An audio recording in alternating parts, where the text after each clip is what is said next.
요즘 새벽 기도회에 사무엘상 말씀을 계속 보고 있습니다.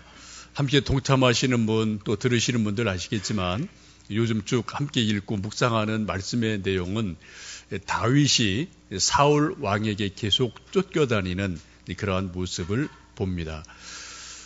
다윗이 골리앗을 죽이고 일약 구국 영웅으로 올라섭니다만 곧이어서 사울 왕의 시기 질투로 10여 년간 계속해서 도망자의 삶을 살아갑니다. 도망자의 삶을 살아가면서 이곳저곳 도망을 다니는데 성경을 쭉 보시면 다윗이 주로 도망 다니는 데가 광야라는 곳입니다. 광야는 물이 없습니다. 사람이 살지 못합니다. 아주 척박하고 메마른 곳이 광야입니다. 사람이 살지 못하는 곳이니까 그런 아주 궁벽한 곳으로 도망을 가는 일들이 10여 년간 계속 되어집니다. 몇 주 동안 이 다윗에 대해서 말씀을 읽고 묵상하다가 문득 제 생각 속에 성경 속에 나타난 많은 믿음의 우인들의 공통점이 하나 있구나. 그것은 광야 생활을 다 했다라는 것을 생각했습니다. 우리식으로 말하면은 광야 학교를 잘 졸업한 사람들이다라고 말씀드릴 수 있겠습니다. 모세가 그랬고 여호수아, 또 다윗, 세례 요한, 예수님, 사도 바울 모든 믿음의 선배들 보시면 광야 학교를 거의 다 다니셨어요. 그런데 놀라운 것은 광야 학교를 잘 졸업한 분들은 인생의 끝이 좋아요. 끝이 견고하게 섭니다. 그런데 광야 학교를 졸업하지 못한 사람들 대부분은 처음은 좋은데 인생 끝에 다 무너져 내리는 것을 성경 속에서 발견합니다. 사울 왕이 그랬고 솔로몬이 그랬고 또한 삼손 같은 사람들이 그렇습니다. 참 묘하죠? 분명히 광야 학교는 힘들고 어렵고 참 고단한 것인데 그 광야 학교를 잘 이기고 졸업한 분들은 갈수록 중간에 힘들어도 갈수록 끝이 좋아져요. 광야 학교를 중간에 중퇴한 사람들은 처음엔 좋은데 갈수록 끝으로 기울어지는 그러한 모습을 성경에서 보게 됩니다. 서양 어머니들은 딸이 결혼할 때 독특한 선물을 주는데 진주 반지를 준다고 그러죠. 그것을 일컬어서 frozen tears라고 합니다. 얼어붙은 눈물이라는 뜻입니다. 시집살이는 뭐 동양이나 서양이나 다 어려운가 봐요. 그래서 딸에게 결혼할 때 이 진주를 주면서 눈물을 얼마나 많이 흘리겠냐. 그 눈물이 진주같이 영구로 갔으면 좋겠다. 그런 의미로 진주 반지를 준다고 합니다. 진주의 특징은 땅에서 금처럼 다이아몬드처럼 캐내는 게 아닙니다. 이거는 바닷속에서만 그것도 조개를 통해서 우리가 얻게 됩니다. 조개 속에 모래 같은 이물질이 들어가면은 조개가 아프죠. 고통을 느끼죠. 근데 반응이 두 가지입니다. 그 들어온 모래를 이건 아픈 거야, 싫은 거야라고 계속 이거를 거부하게 되면 서서히 조개살이 곪습니다. 썩습니다. 그래 마침내 조개가 죽습니다. 그런데 자기에게 들어온 이물질 모래가 아프지만은 살기 위해서 몸부림을 치면서 조개에서 자꾸만 조개 진액을 뿜어내서 그 모래를 한 겹, 두 겹, 세 겹 계속 싸면 어느새 그것이 모래가 이물질이 아픈 것이 진주로 변하는 놀라운 변화가 일어나고 우리는 그것을 지금도 보석이다라고 귀히 여기면서 진주를 좋아합니다. 우리 모든 인생은 누구나 다 살면서 모래 같은 이물질이 우리 인생에 박힐 때가 있어요. 뭐 이렇게 막 바람이 불어서 우리 눈에 살짝 뭐 모래 조그만 거 들어가는 그 정도가 아니라 우리 인생의 마음속에 콕콕 가시처럼 어떤 모래 같은 것들이 박힐 때가 참 많습니다. 저도 마찬가지, 여러분도 마찬가지예요. 우리 유치부 어린 아이들도 마찬가지, 어른도 마찬가지, 대통령도 마찬가지, 또 평범한 사람도 마찬가지. 제가 가끔 엘리베이터 타고 이제 올라갔다 내려갔다 할 때 있는데 여기 3층에도 음악학원 있고요. 또 5층에도 수학학원 있고 7층에도 영어학원 있고 이렇게 아이들 계속 왔다 갔다 해요.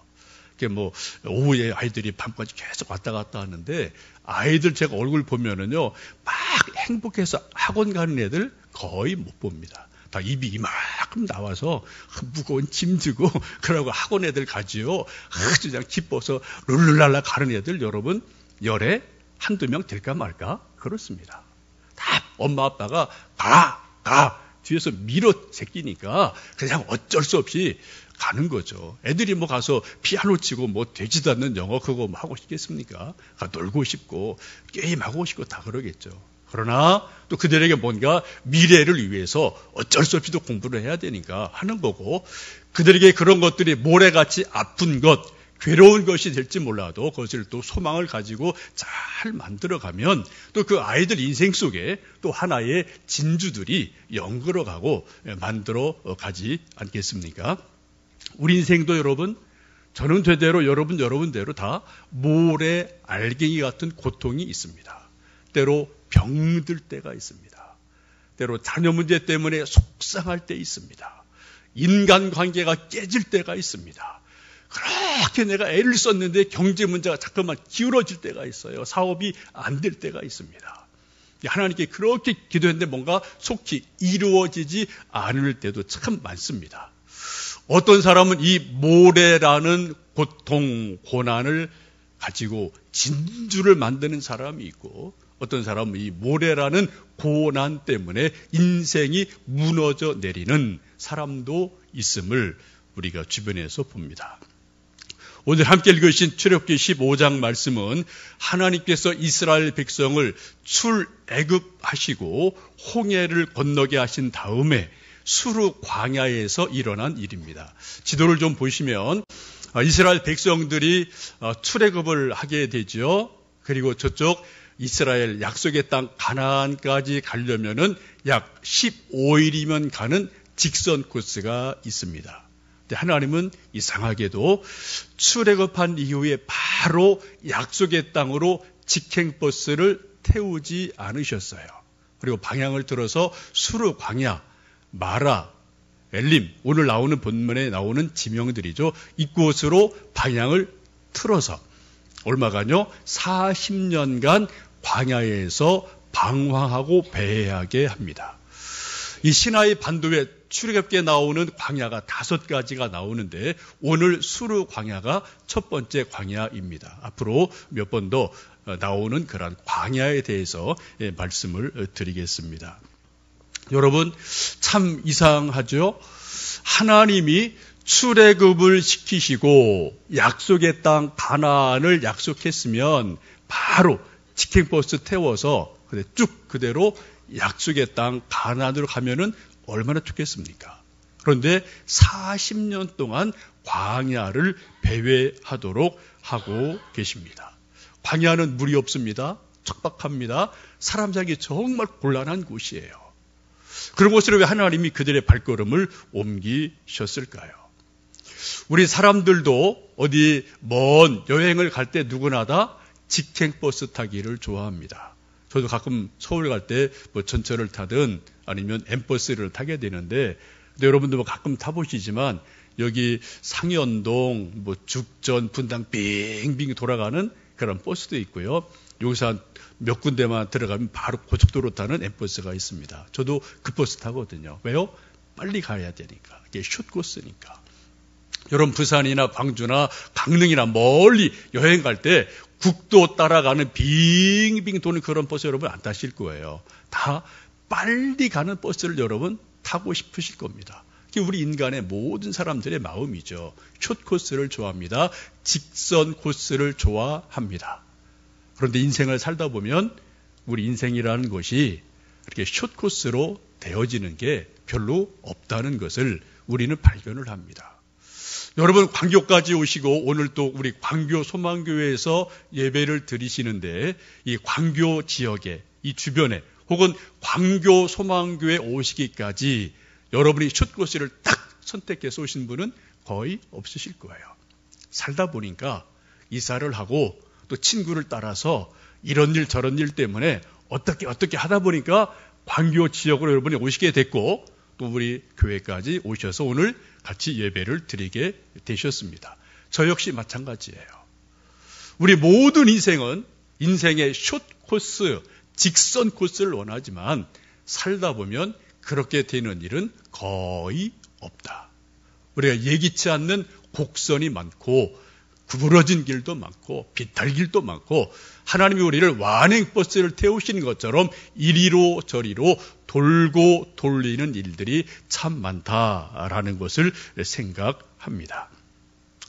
여러분, 이스라엘 백성들을 하나님께서 바로 가나안 땅으로 들어가지 않게 하시고 수르 광야로 계속 발걸음을 이끄신 이유가 뭘까요? 오늘 말씀 25절에 보시면 그들을 시험하실세라고 말씀합니다. 이스라엘 백성들의 믿음을 시험해 보시기 위해서 수르 광야로 이끄셨다라고 말씀합니다. 여러분, 하나님은 가끔 우리 사람들에게 모두에게 시험하실 때가 있어요. 시험은 테스트입니다. 여러분, 시험은 어려운 겁니다. 우리 학생들이 이제 내일부터 또 우리 중학생, 고등학생들 기말고사 보고 또 수능 보고 또 입사 시험 보고 계속 연말이나 그런 것들이 있는데 여러분, 시험은 모두 다 어렵습니다. 여러분, 학창 시절 다 지내셨는데 학교도 여러분 기말고사, 중간고사 없으면 학교도 다닐만 한답니다. 괜찮은 데예요. 그냥 왔다 갔다 하면 돼요.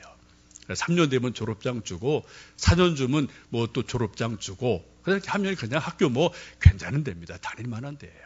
그런데 정말 힘든 거는 뭐예요? 시험이 있다는 거죠. 중간고사가 있고 기말고사가 있고 수능이 있고 이런 시험이 있으니까 그것 때문에 우리 자녀들이 또 우리가 힘들어하지 않으셨습니까? 근데 여러분, 만약에 학교에서 문교부에서 정책적으로 전국의 모든 학교에 시험 없앤다. 전부 다 박수치고 좋아하겠죠?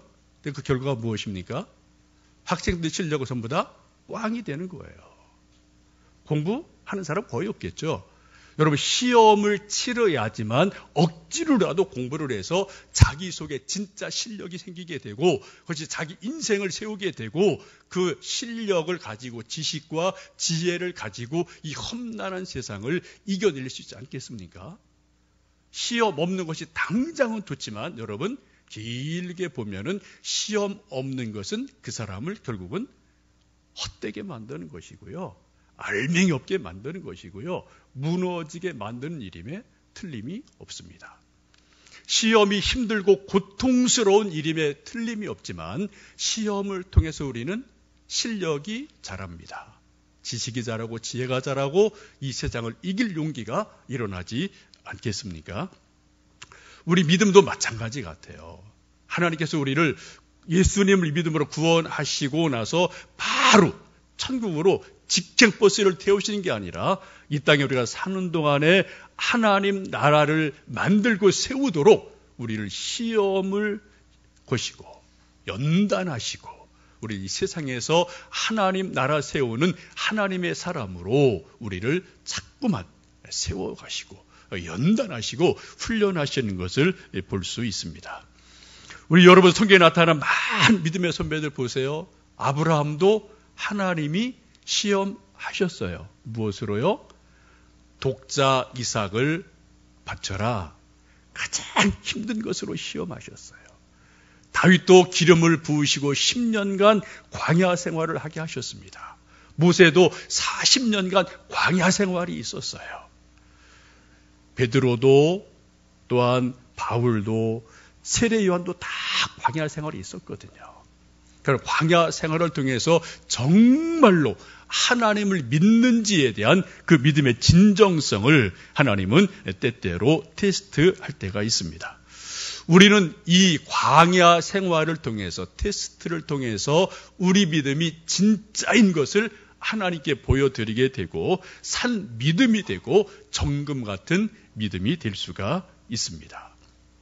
여러분, 지금 이스라엘 백성이 출애굽하고 홍해를 건너고 그리고 나서 수르 광야로 방향을 틀어서 하나님이 이끌어 가시게 돼요. 그때 3일 길을 걸으면서 물이 없는 수르 광야를 걸었다라고 말씀을 하죠. 22절, 23절 말씀 함께 읽어보십니다.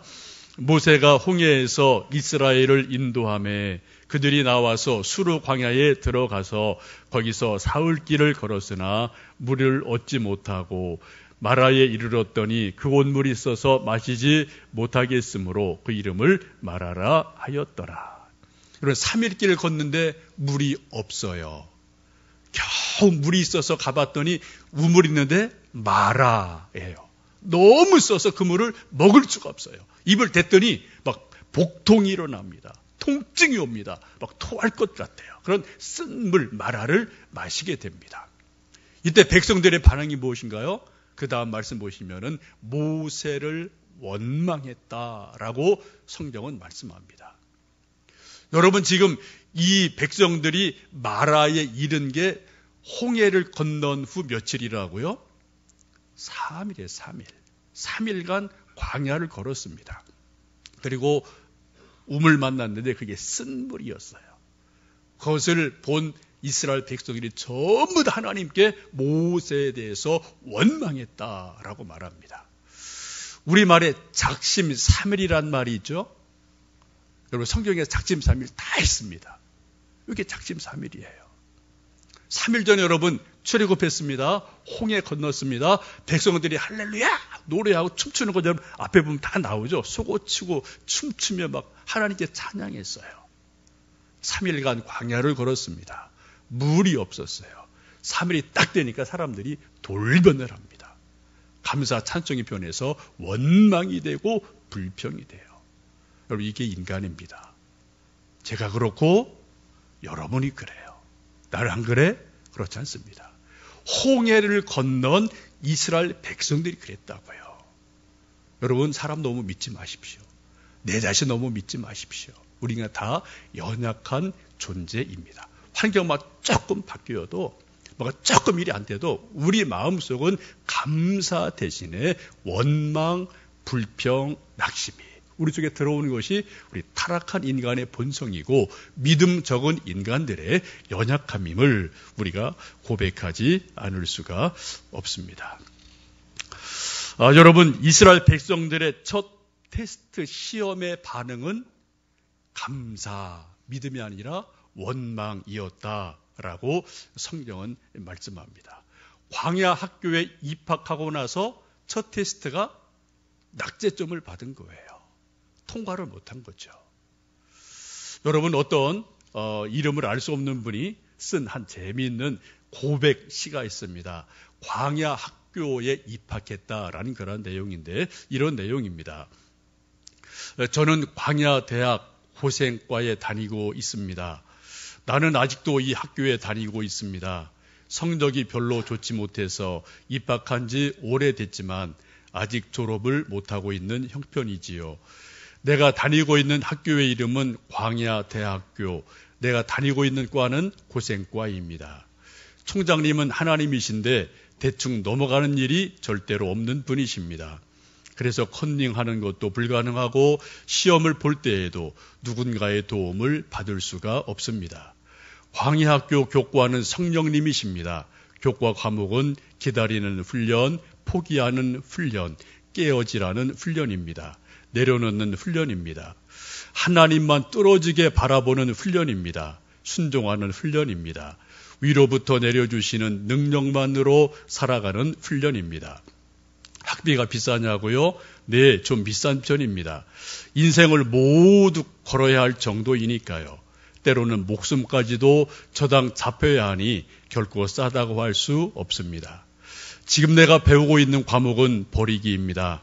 욕심을 버려야 되고 내 고집을 버려야 되고 내 생각도 버려야 되고 인간적인 모든 수단 방법도 버려야 합니다. 그런데 나는 매일 낙제를 해서 이렇게 졸업을 하지 못하고 있답니다.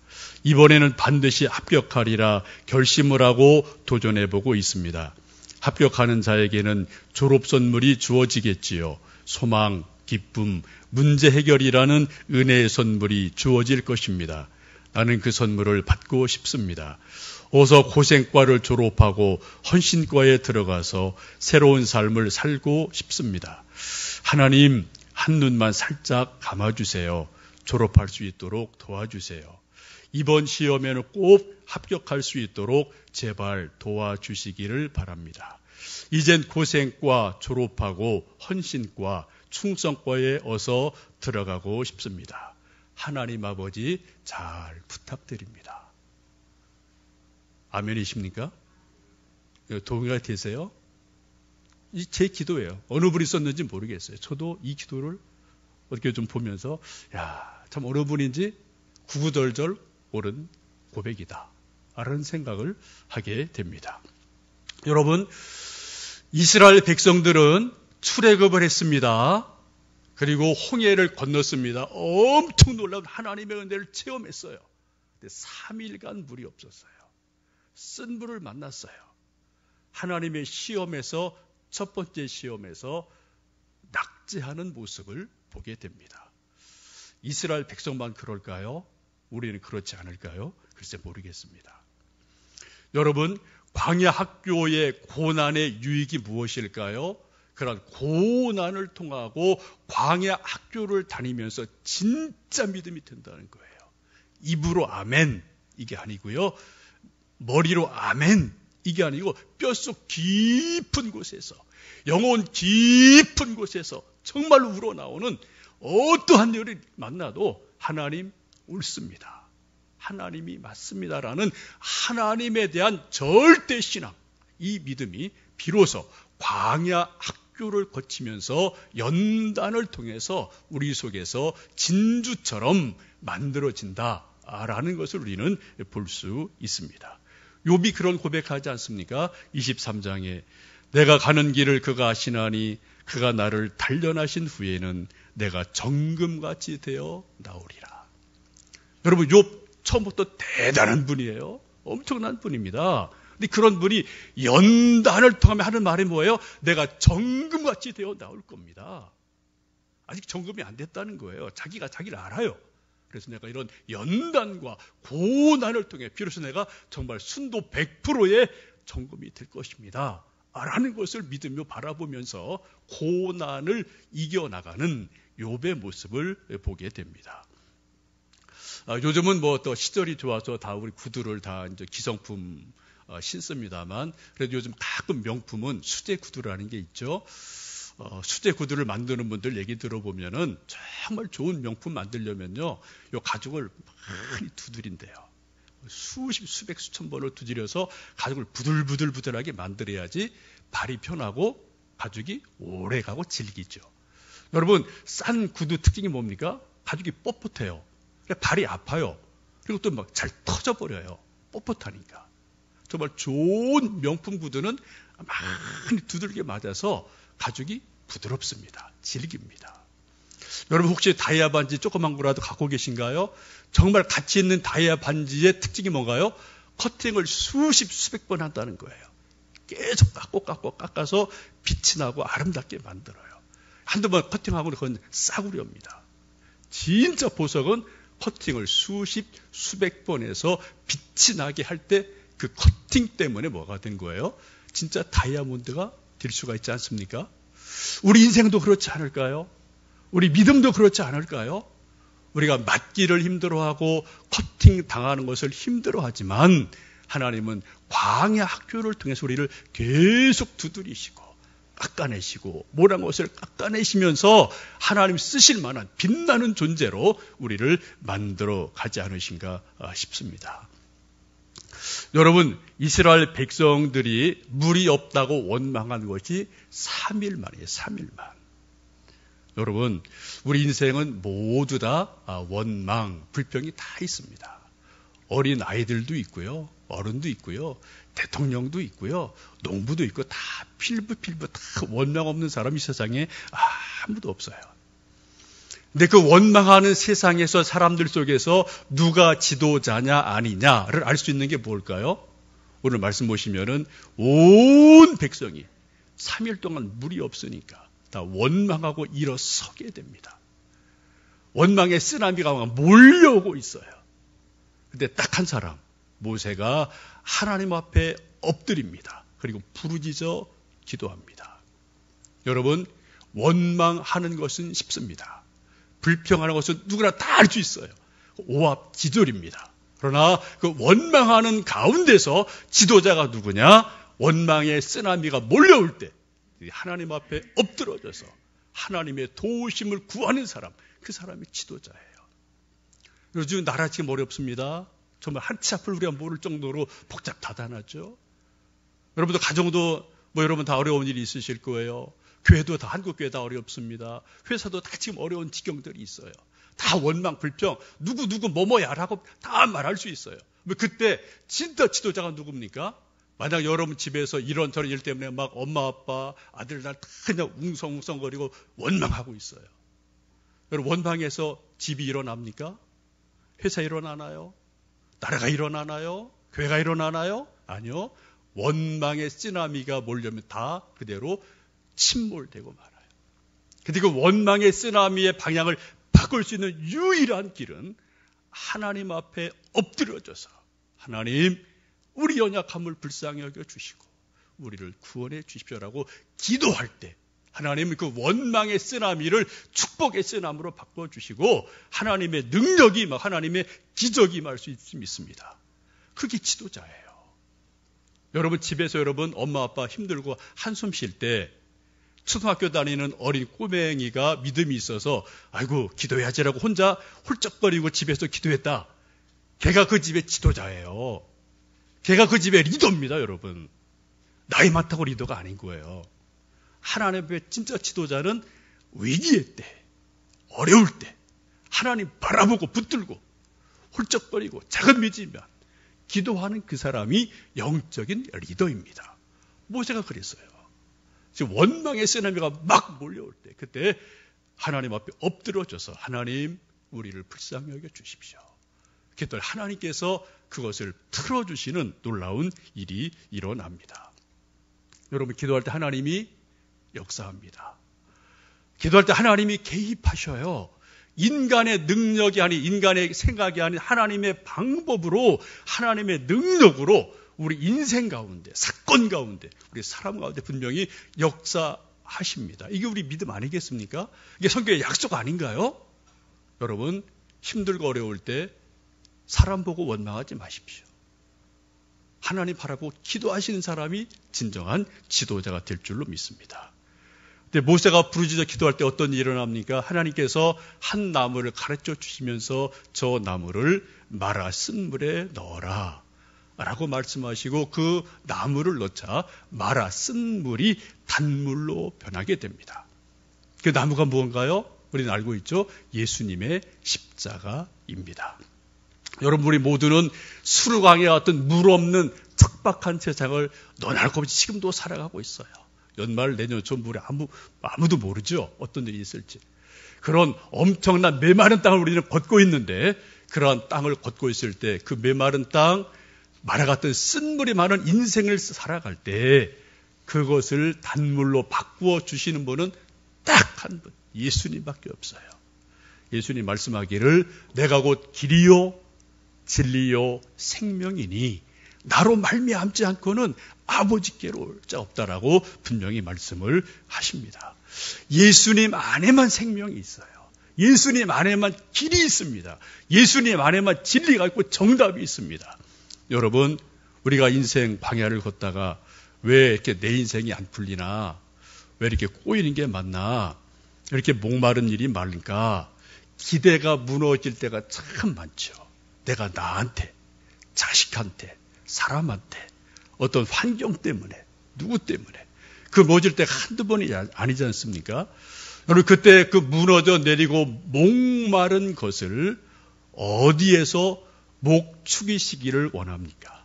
세상에서요? 사람한테서요? 권력한테요? 돈한테요? 여러분, 잠시는 한 모금 해갈될지 모르지만 여러분 마셔보시면은 결국 세상이 주는 물은, 사람이 주는 물은 더 쓴 물입니다. 더 짠 물이에요. 더 고통이 와요. 하나님이 주시는 생수만이 우리의 목마른 영혼을 죽이실 수가 있습니다. 예수님만이 물이 변하여 포도주를 만드시는 분인 줄로 믿습니다. 여러분, 우리가 주일마다 굳이 몸을 가지고 추운데 힘든데 예배당 나오는 이유가 뭘까요? 이유가 여러분 왜 나오십니까? 이유는 딱 하나예요. 십자가 바라보시기 위해서 나오시는 거예요. 사람 보러 오는 거 아닙니다. 목사 보러 온 거 아니에요. 그건 일차적으로 이렇게 눈으로 이렇게 맞지요. 그러나 영적인 의미로 보시면 우리가 굳이 일주일에 한 번 교회 나와서 예배 드리는 것은 십자가 붙들기 위해서 오시는 거예요. 십자가 바라보기 위해서 오시는 거예요. 그리고 십자가 붙들고 하나님 내게 좀 한 번 더 힘을 주십시오. 한 번 더 내게 은혜를 주십시오라고 우리가 십자가 붙들고 기도하기 위해서 우리가 일주일에 한 번이라도 교회에 나오시는 줄로 믿습니다. 여러분 교회 올 때 사람 보고 인사하셔야 되고 서로 사랑하셔야 돼요. 그러나 더 중요한 것은 믿음의 눈으로 영의 눈으로 여러분 십자가 보셔야 됩니다. 십자가 붙드셔야 됩니다. 십자가 붙들고 기도하셔야 돼요. 왜요? 거기에 생명이 있으니까. 거기 답이 있으니까. 그때 마라가 변해서 단물이 되니까. 예수님 외에는 답이 없으니까 우리가 예배를 드리면서 십자가를 붙들어야 될 줄로 믿습니다. 모세가 부르짖어 기도할 때 나무를 가르쳐 주셨고 그 나무를 마라 쓴물에 던지자 그 쓴물이 단물로 변하는 은혜가 있습니다. 이게 기도 응답이에요. 이게 하나님의 은총입니다. 하나님의 은혜입니다. 여러분 이런 은혜 여러분 이미 많이 경험하셨고 또 근래에도 이런 기도 응답 은혜를 받은 분들이 참 많으실 줄로 믿습니다. 이런 일들이 앞으로 계속 좀 되어졌으면 좋겠어요. 여러분 27절 말씀 보시면은 이제 그 마라가 변하여 단물이 된 다음에 엘림에 그들이 이르게 됩니다. 마라부터 엘림까지는 약 10km 정도 거리로 이제 보게 됩니다. 여러분 그 이스라엘 백성들이 마라에서는 쓴물을 만났어요. 그때 엎드려 기도할 때 한 나무를 주시고 단물로 바꾸어 주셨습니다. 그리고 10km 정도 조금 더 앞에 가니까 하나님 예비해 놓으신 오아시스가 엘림이 있습니다. 요즘도 여러분 어떤 기독교 기관이나 식당 이런 거 보면 뭐 엘림 하우스, 엘림 식당 이런 거 많죠. 다 뭔가 성경 아시는 분들이 지은 데예요. 그런 데 가서 많이 잡수시고 또 많이 좀 도와주셔도 좋을 것 같습니다.